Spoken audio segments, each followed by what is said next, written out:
Hey look, it's a T-Rex and it's gonna eat your face. It's got little arms and it's walking in a circle. This is less impressive after about 5 minutes. Nothing is broken, I'm gonna delete a section of the fence. Ha ha ha ha ha ha ha ha ha. Life finds a way was a line from the original Jurassic Park film. It relates to the dinosaurs finding a way to populate the island, despite all of them originally being female. However, we should instead be saying sequels. Sequels find a way. This is at least the case with Frontier Development's Jurassic World Evolution 2. I'm Josh with Robot Republic, and let's delve into the world of dinosaurs and genetics. Jurassic World Evolution 2 was originally released in 2021, but the game recently came out on Game Pass. This was, honestly, perfect timing considering that the 6th Jurassic Park movie has come out. Like the 2018 Jurassic World Evolution, the game is a park sim. This kind of game is honestly more about free build rather than a campaign. In truth, many don't even bother having a campaign. In that light, we'll look at both the free build aspects and the campaign aspects separately. As I said before, park simulators rarely bother with a campaign, as most gamers would know it at least.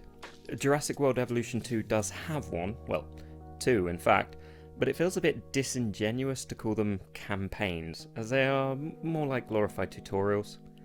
Essentially, the two campaigns are focused on the dinosaur treatment and the park management systems respectively. They're short, simple, and get the job done reasonably well.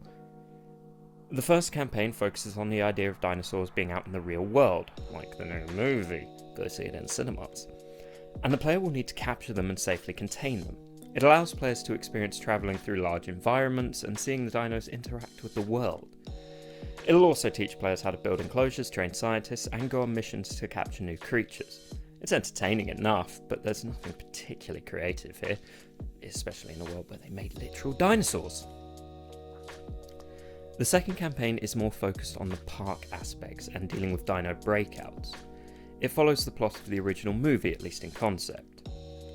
It's nice to see all the old buildings and designs, but that's all there really is as a draw. Overall, they're entertaining enough, and hearing some of the actors return for their roles is nice. However, they're really not what anyone is here for.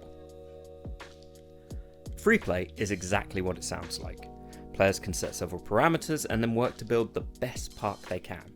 There are challenge maps that give players a set amount of time to make a 5-star park, and this will unlock new maps.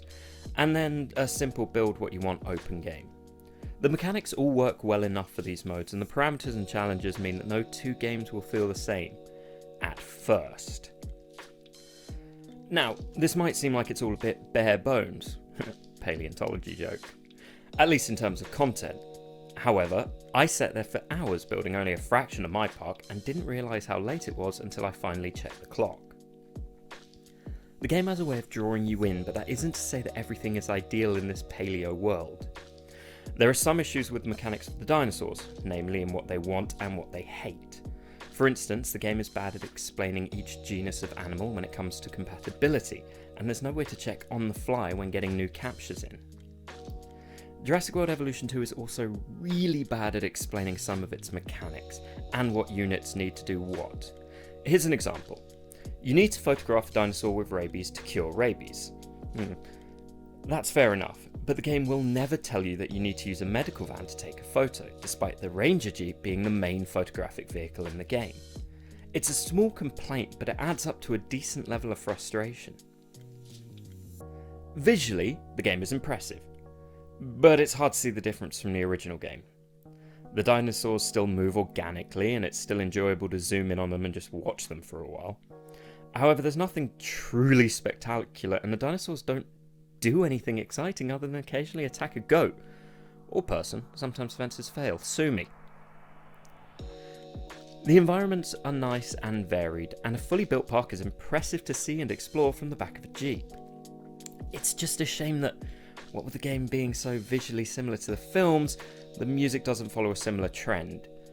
The main theme comes out occasionally, but it never has the push it really needs to be memorable. However, at least the roars of the dinosaurs fit with the ones we know from the films. But the issue remains there isn't much to do in Jurassic World Evolution 2 after a certain point. You can build the perfect park, but once that's done, there's nothing else to do, and certainly no reason to build another.